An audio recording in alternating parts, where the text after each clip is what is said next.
இஸ்லாத்தை தழுவியர்களுக்கான 3.5% இடஒதுக்கீட்டை ரத்து செய்த தீர்ப்பை எதிர்த்து மேல்முறையீடு செய்யப்படும் என்று தமிழக சட்டத்துறை அமைச்சர் நிர்மல்குமார் தெரிவித்துள்ளார்.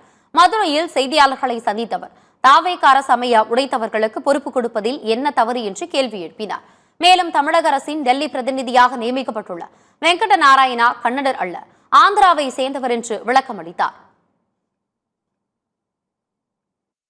இல்ல கண்டிப்பா அதை எதிர்த்து இப்ப அந்த தீர்ப்பை எதிர்த்து தமிழக அரசு மேல்முறையீடு செய்யும் வேலைகளை துவக்கி இருக்கிறோம்.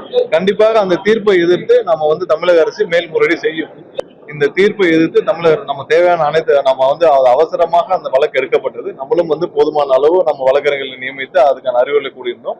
பட் அதே நேரத்துல இந்த வழக்கை எதிர்த்து கண்டிப்பாக நாம் மேல்முறையீடு செய்வோம். அதற்கான வேலைகளை ஆல்ரெடி துவக்கிவிட்டோம். விரைவில் மேல்முறையீடு செய்யப்படும். இன்றே அதற்கான முயற்சிகள் அதுக்கான வேலைகள் துவங்கப்பட்டு விட்டுச்சு.